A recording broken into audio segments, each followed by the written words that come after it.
Dans le cadre de son partenariat avec l'Afrique, la Suède a présenté à Abidjan, via son programme Trademark Africa, le projet SWIFT destiné à faciliter le commerce frontalier. Réuni à Yamoussoukro du 10 au 12 juin 2025, à l'occasion du Forum international francophone de l'évaluation FIF, experts, décideurs et acteurs de la société civile ont se penché sur un thème majeur, l'avenir des enfants et des jeunes. Et la Haute Autorité de la Communication Audiovisuelle HACA et l'UNICEF ont organisé un atelier visant à former les journalistes à une couverture plus éthique des droits de l'enfant. C'est tout pour les titres, bienvenue à tous. Dans le cadre de son partenariat avec l'Afrique, la Suède a présenté à Abidjan à travers son programme Trademark Africa le projet SWIFT destiné à faciliter le commerce frontalier sur le continent.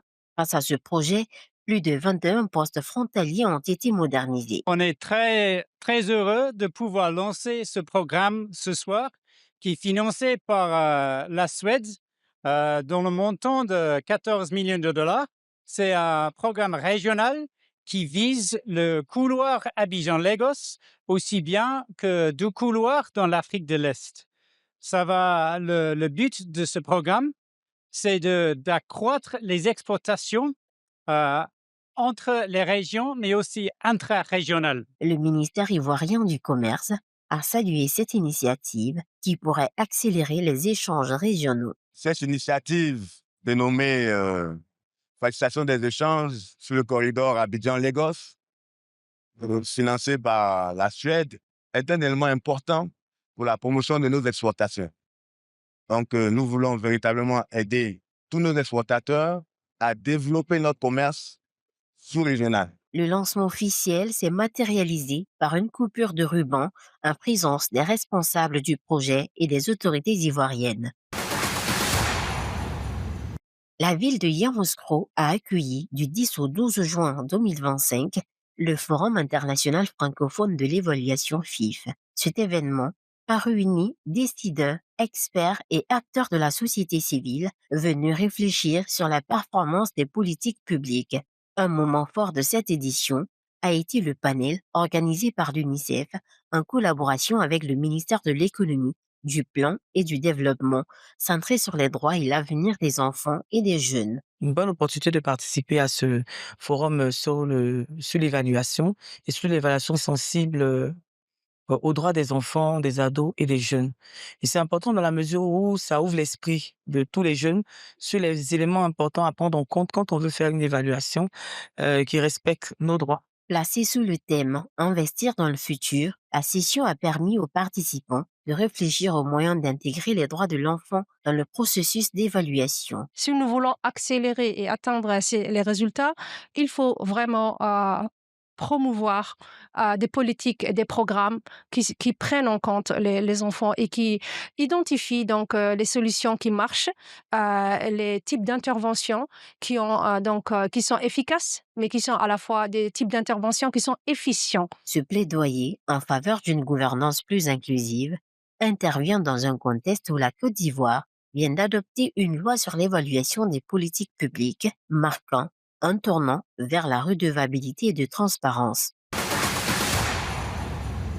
Toujours dans la capitale économique ivoirienne, un atelier de formation se déroule du 11 au 13 juin 2025, réunissant journalistes et institutions autour des droits de l'enfant et de la responsabilité des médias. Organisé par la Haute Autorité de la Communication Audiovisuelle HACA, en partenariat avec l'UNICEF, cet atelier vise à renforcer les compétences des professionnels des médias pour un traitement plus éthique et respectueux des droits de l'enfant. Il y a des limites à fixer.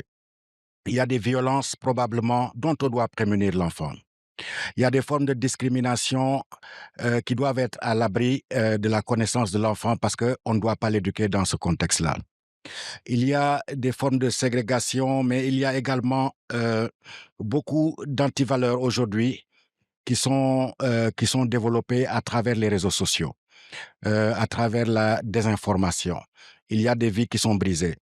Il y a des situations de violence sexuelle, par exemple, qui concernent des jeunes filles qui sont exposées sur la voie publique et qui ferment la possibilité pour ces jeunes filles-là qui ont été abusées d'envisager l'avenir autrement.